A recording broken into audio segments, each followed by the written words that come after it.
Only on 2 tonight, a convicted child killer freed, only to end up back behind bars nearly 40 years later. He shouldn't have gotten out at all. What his victim's mother is telling us exclusively about the man's release and his recapture. Good evening and thank you for joining us. I'm Bill Biessa. And I'm Lauren Freeman in for Dominique tonight. In 1979, Vincent Earl Cox was convicted of murdering Robbie Schmidt, but only served a portion of his sentence and was released on good behavior. Channel 2 investigator Robert Arnold spoke with Robbie's mother about the possibility that this man could go back to prison, and he's joining us live now. Robert?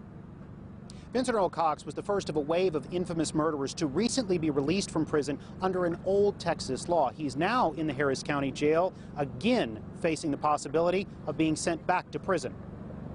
He shouldn't have gotten out at all. For 36 years, Nancy Schmidt has carried the pain of her son's murder. Christmas time is especially difficult. I should have grandchildren. Now I'm wrapping packages for my friends' kids. Vincent Earl Cox was convicted of murdering Schmidt's son, Robbie, in 1979. He never gave a reason.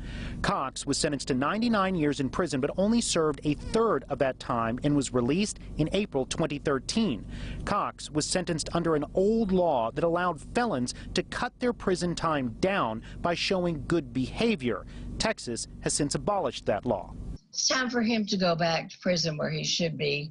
And that may happen. Cox was recently put in jail for violating the conditions of his parole. Victims' rights advocate Andy Kahn. No ifs, ands, or buts. He needs to go back to prison.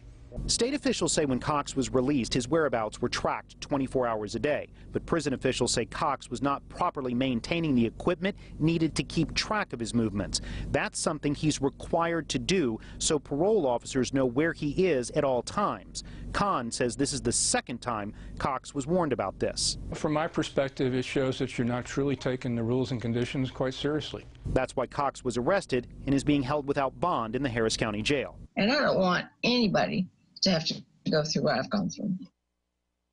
Cox will face a parole revocation hearing in January to determine if he will, in fact, be sent back to prison. Reporting live from downtown, Robert Arnold, KPRC, Channel 2 News.